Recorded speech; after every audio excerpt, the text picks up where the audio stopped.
This is my shopping list that I've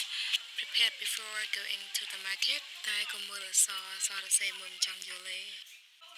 Ông xong cho mình đi chia na. Chìm bong. Khối hay năng sạch cua. Bữa thay mình đang tiết in thơ miên tầm so hay năng mật tê. Cái đôi chia sạch cua hay sạch cua ní nhung ban. Ơi bà lạ. Phèn sạch phèn chong. Bỏ đồ đi tới hai chiên đi màu. Sạch cua nó như thở hàn đi chia chừng nập hai nhóm có phở. ទឹកអំពិលទុំណែដើម្បីបន្ថែមពន្លឺជាមួយនឹងទឹកក្រូចឆ្មាឲ្យវាកាន់តែមានរសជាតិបន្ថែមទៀតដំបូងបំផុតយើងត្រូវបុកខ្ទឹមសលាយជាមួយនឹងម្ទេសបើសិនបើយើងចិត្តហឹរយើងដាក់ម្ទេសឲ្យច្រើនតិចទៅតែបើអត់ទេដាក់បន្តិចបានហើយខ្ញុំអត់រសទេអញ្ចឹងខ្ញុំដាក់តែ2គ្រាប់ពេកខ្លាចហោះថ្ងៃហូបអត់កើតតែហឹរពេកអត់ឆ្ងាញ់ទេអញ្ចឹងសម្រាប់អ្នកដែលអត់ចេះហឹរគឺបែបហ្នឹងហ្មងហើយឥឡូវនេះយើងបានបុកវាមកដែរល្មមហើយអញ្ចឹងយើងត្រូវដាក់អីបន្តទៀតប្រហុកស្ករត្នោតដឹងមិនទេយើងផ្អែមប្រៃអីយើងដាក់តាមខូចទៀតបើសិនជាវាស្ទើរអញ្ចឹងណាហើយច្បាច់ខូចដាក់ទៅដាក់ម្សៅស៊ុបតិចទៅធ្វើហូបដូចបលមែនទេជាមួយលទ្ធផលអូខេបានហើយនេះណាកំពុងតែធ្វើម៉ូធ្វើហូបមានគេដាក់ចូលមកឯឡើងអៀនពួកអីអត់ចេះធ្វើមកបានមានគេមកអង្គុយមើលអញ្ចឹងអ្នកដើរមើលថាសួរគេមើលអីហ្នឹងសៀងទឹកកាពិដែរមើលអ្នកទាយសិនអ្នកទាយចិត្តត្រូវទាំងអស់មែនទេទឹកអំពិលទុំមែនទេទឹកអំពិលទុំមែនទឹកអីគេវិញទឹកអីគេទឹកកាពិប្រាប់ឲ្យថាជាទឹកអំពិលទុំអត់ជឿទេម្នាក់ណាថាទឹកកាពិហើយឲ្យហឹកក្លិនទៀតតែចុងក្រោយនៅតែទឹកកាពិក៏ទឹកអំពិលទុំកាពិទៀតសាច់គោសាច់ជ្រូកនេះសាច់ជ្រូក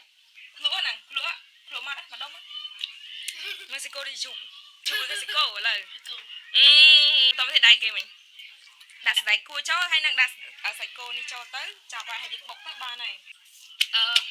បានជួយការមួយមកជួយថតឲ្យមិនបកកែបុកដែរទេពួកបុកលើកទី1បុកបតាមើលរូបមន្តបតាចំណងអត់មើលទៅដល់ងាញ់នេះបាច់បុកឲ្យបែកទេបុកតាមដាក់បែកតិចបានហើយតោះទៀតយើងដាក់សាច់គោតាមសាច់គោមានប៉ុណ្ណឹងទៅកុំឲ្យសាច់គោច្រើនពេកលើជាតិអីគេសាច់តែជាសន្លាក់ឡើងហើយយើងបុកចូលទៀតទៅខ្ញុំគិតថាប៉ុណ្ណេះគ្រប់គ្រាន់ទេចាំមិនបុកទៀតទេយើងដាក់ជីចូលហ្មងជីនេះជីឈ្ងុយនេះគឺជាលទ្ធផលចុងក្រោយយើងមានបន្លែបន្ទាប់ដូចជាសក់ការ៉ុតស្ពៃបូកគោហើយខាងនេះក៏ដូចដែរនិយាយចង់ show off ចឹងទៅថាទៀតចាវាអែមទីអ្នកបុកខ្លួនឯងភ្លក់មិនអស់ចិត្តហើយកូនសិស្សជួយភ្លក់បន្ថែមទៀតតើវារសជាតិបែបណាអញ្ចឹងណាហើយគាត់យកស្ពៃបុកហ្នឹងហើយដុតមកទៅមានសាច់គោរៀងបានបុកចូលទៅជាមួយនឹងបន្លែសាច់គោជាមួយនឹងជីផ្សេងៗហើយក៏ដូចជាគឺមានបានបុកវាឡើងចឹងចាំមើលតើចុងក្រោយ reaction ឬក៏ចំណាប់អារម្មណ៍របស់គាត់ទៅលើបុកហ្នឹងវា